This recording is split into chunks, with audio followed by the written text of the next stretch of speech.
Boa noite. O número de idosos vem aumentando a cada dia no Brasil. Hoje são cerca de 16 milhões. Projeções da Organização das Nações Unidas mostram que em 2025 o Brasil será um dos países com maior número de idosos do mundo. Isso causará mudanças no dia a dia da população e nos cofres da Previdência Social. Além disso, existem projetos que buscam a melhoria da qualidade de vida dessas pessoas. Para conversar com a gente, eu recebo hoje no Mídia a assistente social Senira Andrade de Oliveira e a socióloga Celina Santos. Boa noite, Celina. Boa noite. Boa noite, Senira. Boa noite. Bom, mas antes da nossa entrevista, vamos conferir uma reportagem feita pela produção do Mídia no Centro de Vivência de Maria Ortiz. O Centro de Vivência de Maria Ortiz foi inaugurado no dia 1º de junho de 2000 e funciona de segunda a sexta-feira, das 7 da manhã às 18 horas, atendendo idosos dos bairros República, Jaburu e Maria Ortiz. Bom, aqui o Centro de Vivência, ele tem como objetivo realmente assim, um espaço a mais para o idoso, né? É uma das recomendações da Política Nacional de Idosos que hajam os centros de convivência, né? Os centros de vivência, também chamados. Nós viemos aqui hoje no Centro de Vivência, localizado no bairro Maria Ortiz, para conhecer um pouco do trabalho realizado pela Prefeitura de Vitória em parceria com a ONG Junta Batista de Ação Social. Aqui, os idosos participam de diversas atividades como artesanato, yoga, dança, teatro, informática, além das salas de alfabetização e das dinâmicas de grupo.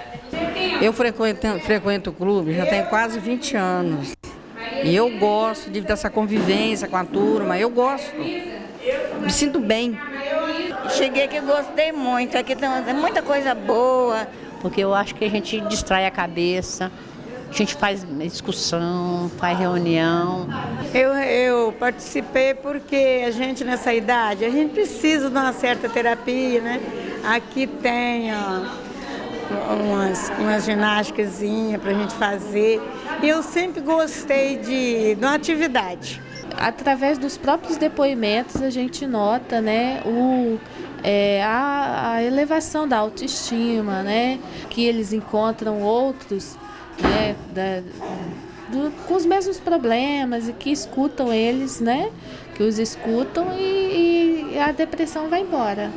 Além de benefícios para a saúde física e mental dos idosos, no Centro de Vivência também são discutidos vários assuntos que ajudam a esclarecer temas importantes. O Estatuto do Idoso é um deles. Tem fé, né? Espere em Deus que chegue e saia o dia da hora de conseguir alguma coisa boa mesmo para nós. O que você acha que vai melhorar a vida dos idosos? Eu acho que em tudo, né? Sobre a saúde, os direitos todos os direitos que a gente tem. Não acredito muito, não. Eu sou aposentado, trabalhei igual um bicho, entendeu? Até hoje está lá perdido. Ao contrário do que muitas pessoas pensam, os idosos têm muitos motivos para se alegrar.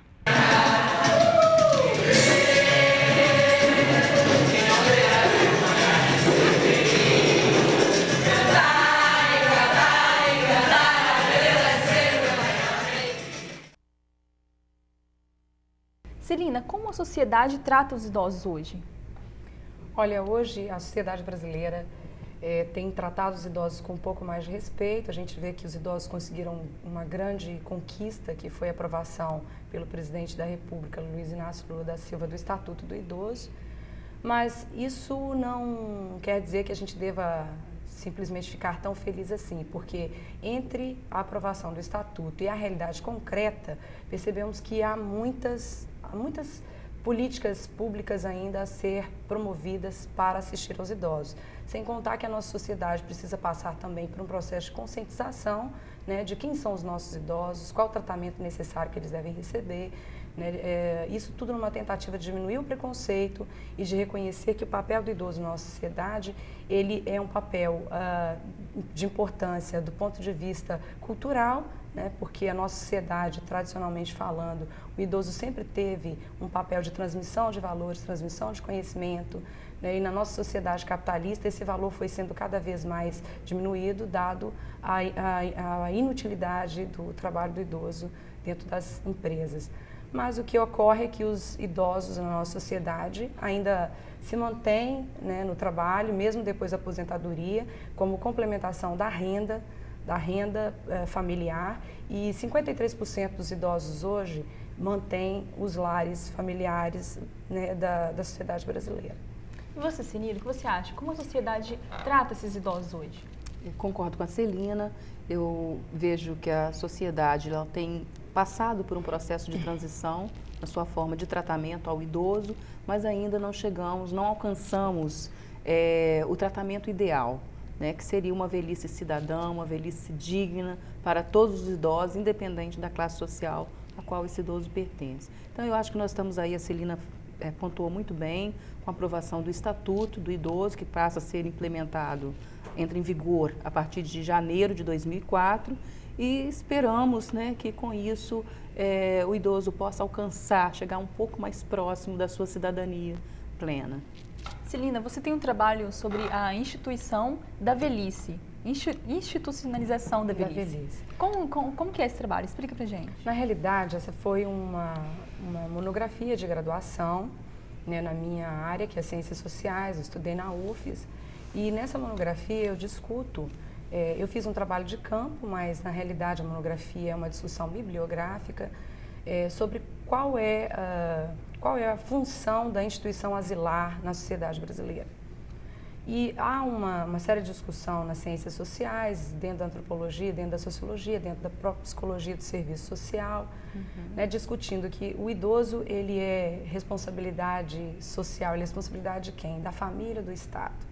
Então, quando a gente começa a discutir qual é o papel, ou se o idoso é um ator, se ele se transforma em um ator social, se ele se torna uma preocupação nacional, né, em que medida que você vai tratar esse idoso? Então, as discussões que eu levanto, os novos espaços de sociabilidade voltados para o idoso, eu compreendo e penso que são possibilidades de maior cidadania e que as instituições asilares, elas têm a sua função, cumprem um pouco da função que a família deixa a desejar, que é a assistência ao idoso, mas uma vez que o idoso está asilado, ele sofre a ação da administração da instituição. Então, ele é meio que, ele não é o ator, ele pode até contribuir, tá? Mas ocorre que agora vem mudando esse tipo de asilamento, né? Há regime semiaberto de asilamento, há propostas, inclusive, da Prefeitura de Vitória, de casos de idosos onde os parentes podem estar junto com os idosos, mas a minha grande discussão é o asilo, enquanto instituição milenar, né, não foi revisitada o suficiente, creio eu, né, dentro da nossa sociedade. E alguns estudos mostram, um estudo de um sociólogo paulista, que é o Odisseu Nogueira Magalhães, que o idoso, para o Estado, sai mais barato o tratamento do idoso na família do que numa instituição asilar. Mas, uma vez que nós vivemos num momento em que o tempo ficou muito comprimido, né, e a lógica é a lógica também do individualismo, os idosos não têm tanto espaço dentro das famílias, se tornam um peso, né? E aí, no caso, é necessário que existam espaços para a integração desses idosos. Mas dentro do asilo, o idoso ele perde os laços com a comunidade, com a sociedade, o processo de senilidade é maior, o processo de deterioração da pessoa é maior. Eles não têm perdem às vezes alguns, noção de tempo e de espaço. Né? Daí essa é a grande discussão, é como podemos tratar os nossos idosos, né, uma vez que a família se diz incapaz de cuidar dos idosos, mas como podemos então criar instituições asilares que não tirem tanto o direito do velho ter contatos sociais, contatos com a comunidade, participar da vida política, né, e programações nas quais eles possam efetivamente ser atores e não simplesmente receptores dessas ações de forma direta, né? Então, aí eu trabalho o asilo como uma instituição total, né? Essa instituição que tem um controle sobre esses indivíduos, que tem uma disciplina, né? Que tem um corpo de especialistas que vão planejar os cuidados com esses idosos, e eu abro essa interrogação, né, para reflexão, inclusive essa reflexão que a gente já estamos fazendo na nossa sociedade agora. Como tratar o idoso brasileiro, esse idoso que a família não tem condições de cuidar, de lidar, né? E esse é um problema cada vez mais presente no nosso cotidiano, né? Na realidade, quantas famílias não tem aí o pai que teve um derrame, o pai que tem algum problema de velhice, mesmo senilidade, né? E que precisa pensar assim, olha, como vou cuidar, como vou tratar desse idoso, né? E aí a questão da consanguinidade, do parentesco, ela se mostra muito presente em algumas famílias de classes baixas. A solidariedade tende a ser maior do que em famílias de classe média. Então E Senira, muitas pessoas acham que é um absurdo, né, colocar um idoso no asilo. Outras já acham que é a melhor opção. O que você acha sobre isso? Olha, nós temos situações e situações. Em algumas situações, o asilo aparece como a opção, né? Não tem outra senão esta.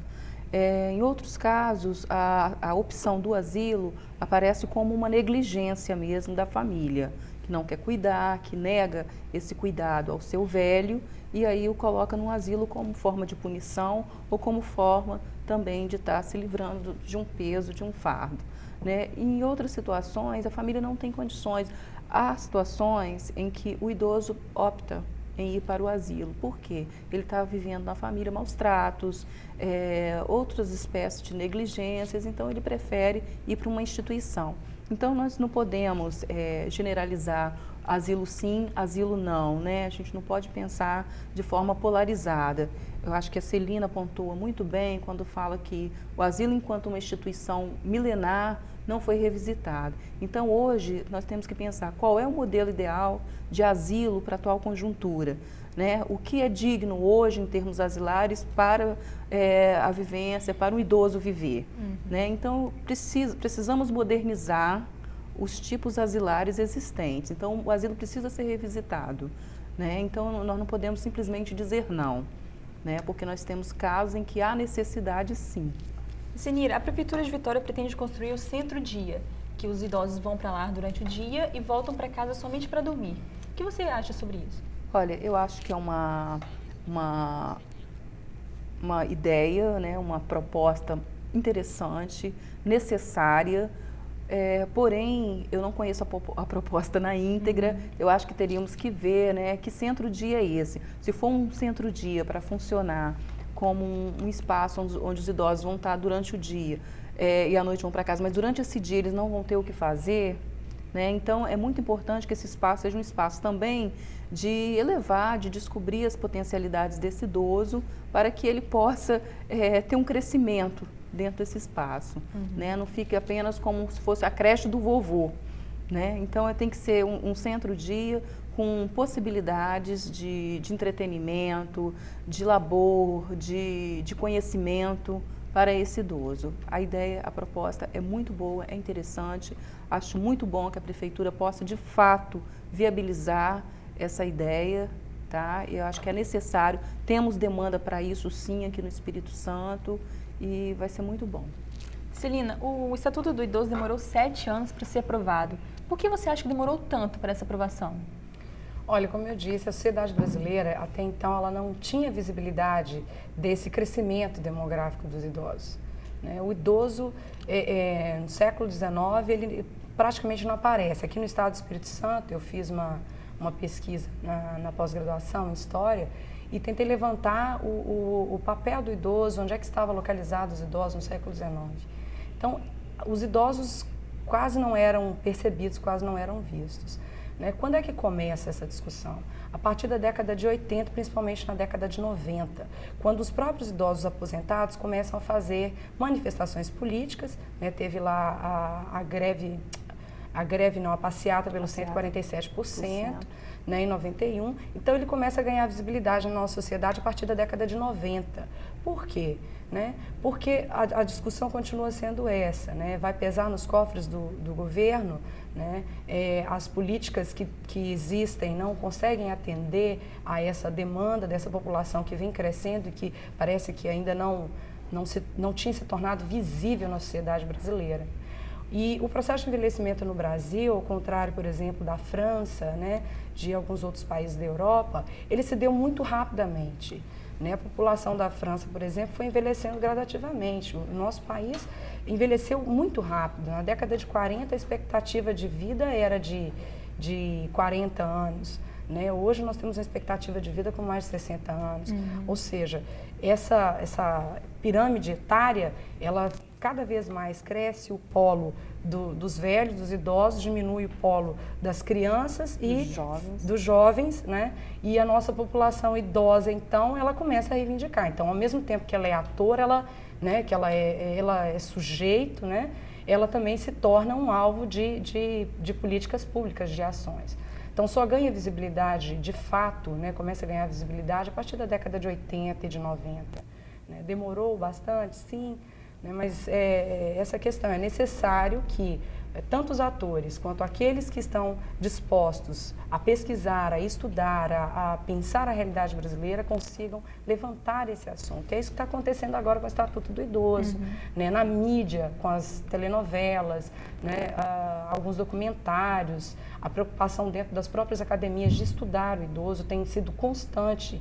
Né? Aqui na instituição mesmo a gente vê isso. Eu acho que isso é importante. Né? Bom, nós vamos dar uma pausa para os nossos intervalos, nós já voltamos.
Mídia hoje conversa sobre terceira idade. Com a gente é a socióloga Celina Santos e a assistente social Senira Andrade de Oliveira. Senira, o Lula, segundo o Lula, se o estatuto houver alguma deficiência, se houver alguma falha, ele será corrigido na prática. Como você acha que isso é possível?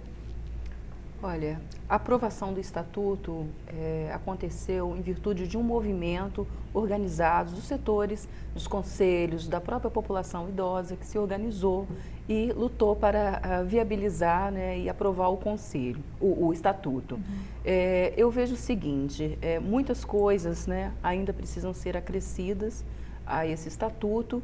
E eu acredito que sim, há possibilidade sim, de reajustes durante a implementação. Agora, é claro que se nós tivéssemos um estatuto já dentro de um plano ideal, seria muito mais interessante. Mas eu acho que nós já estamos dando um grande passo, a sociedade brasileira está dando um grande passo em termos de envelhecimento cidadão com a aprovação do estatuto. E com certeza, eu acho que essa população também vai estar lutando para implementá-lo e legitimá-lo.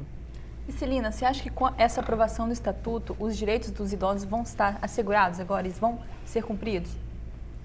Olha, essa é a intenção do estatuto, mas eu disse, entre a aprovação do estatuto e a realidade, né, é preciso que esse estatuto seja legitimado na prática.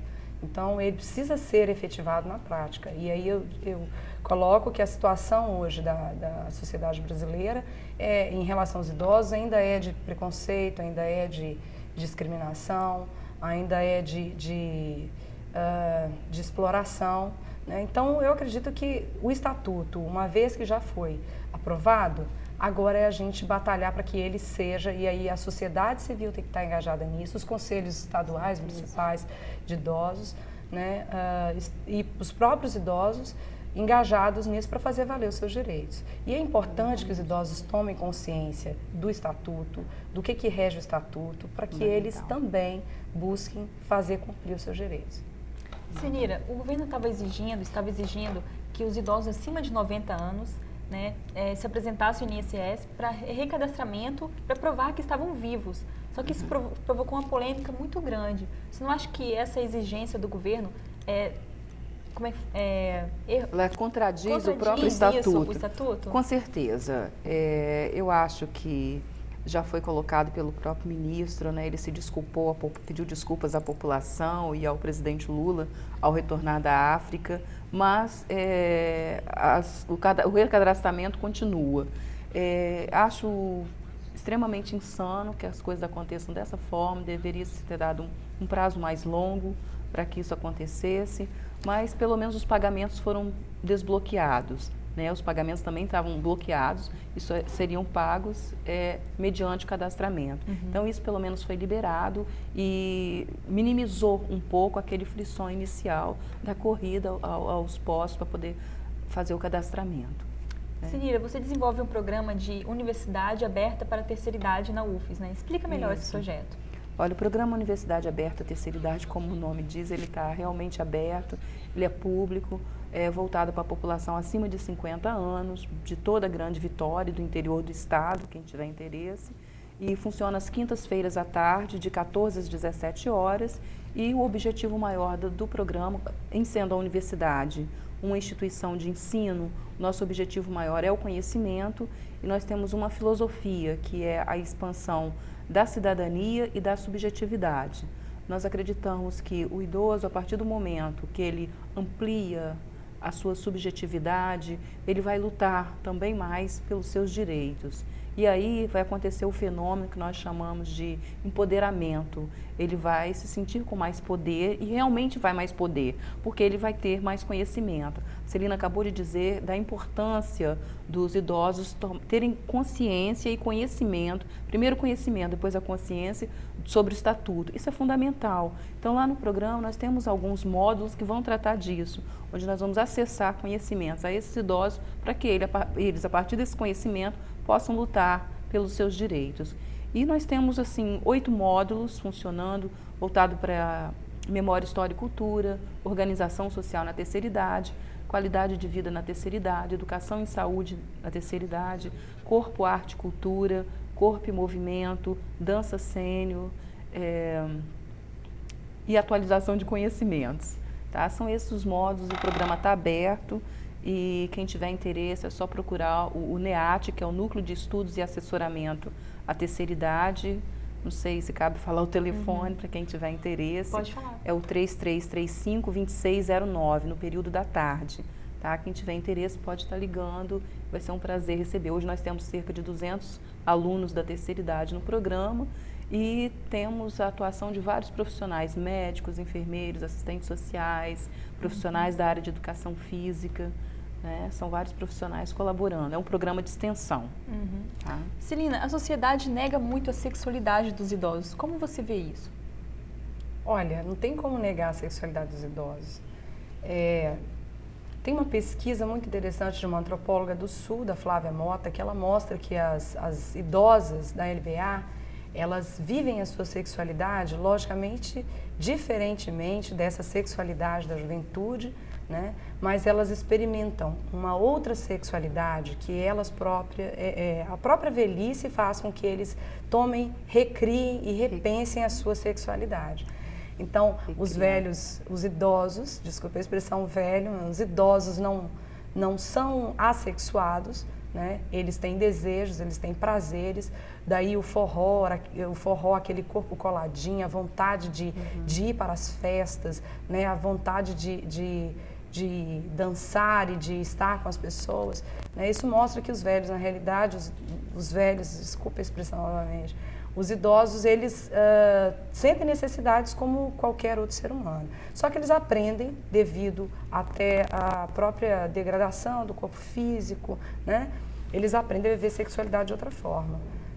É uma questão cultural até, né? Foi se convencionando ao longo dos anos que o velho seria sexuado, né? E aí, para desconstruir isso, é difícil, mas eu vejo, eles estão indo para os grupos de convivência, indo para os grupos de dança, de valsa, de forró, e revivendo. Então, acontece uma coisa que a gente chama de ressignificação da velhice. né? Eles estão reinventando, criando uma nova velhice, uma velhice moderna, uma velhice em que o velho pode tudo. O idoso pode tudo, ele pode dançar, ele pode namorar, ele pode transar, ele pode fazer tudo que uma pessoa humana qualquer pode fazer. Senira, qual a importância dos grupos de terceira idade para que a pessoa não sinta o peso da velhice? É fundamental. Eu vejo o grupo de convivência como um espaço vital. O grupo é um espaço vital. Eu costumo dizer que o ser humano ele é eminentemente grupal.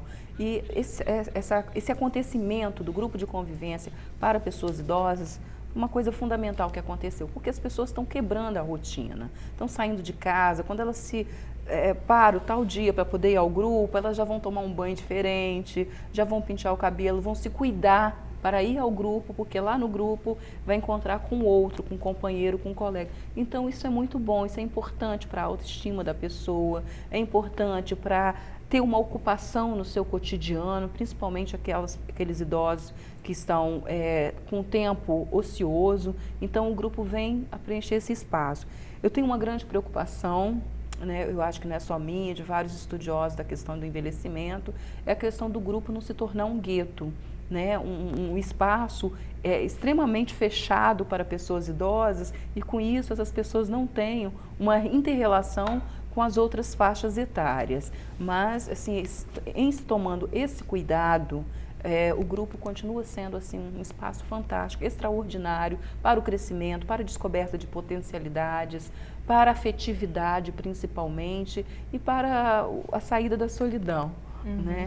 Celina, você acha que o aumento da expectativa de vida, né, que aumentou para 65 anos, significa mais saúde, significa melhor qualidade de vida? Olha, a qualidade de vida não está ligada apenas à questão do envelhecimento tardio, né? Ou seja, não está ligada apenas à questão biológica. A qualidade de vida está ligada a outras questões sociais, questões políticas, questões econômicas. Né? E daí a nossa sociedade, ela é uma sociedade desigual, né? E a forma de inserção dos velhos, muitas vezes, ela obedece a distinções, inclusive, de classe. Né?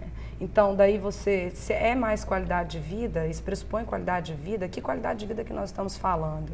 Isso pressupõe uma existência maior, mas isso necessariamente quer dizer que a pessoa vai ter uma qualidade de vida. Agora, essa qualidade de vida, como eu disse, o velho é ator, nós, que somos estudiosos, fazemos parte da sociedade civil, que nos preocupamos com o problema do envelhecimento, a gente também questiona, né, que é necessário, então, criar mecanismos para uma melhoria na qualidade de vida, que não passa só por um aumento da expectativa de vida, né, da questão da idade, ou seja, uma maior existência. Então, maior existência não pressupõe qualidade de vida, necessariamente. Celina, como professora em comunicação, né, que você dá aula, como você analisa o papel da mídia em relação aos idosos? Sim.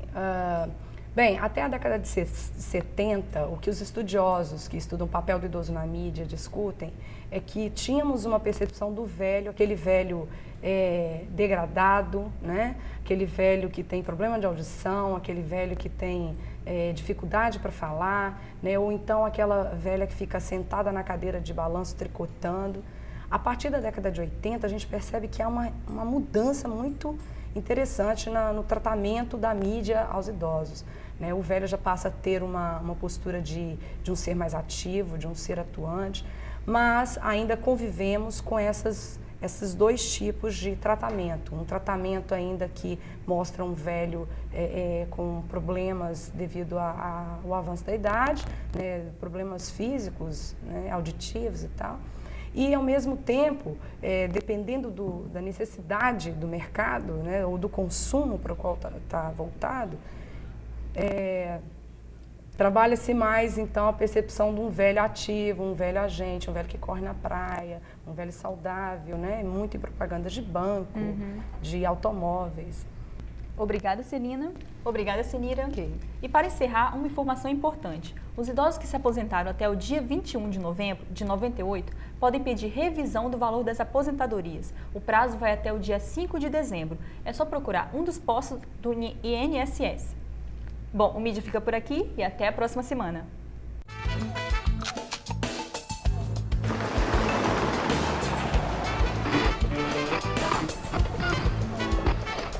Uma curva.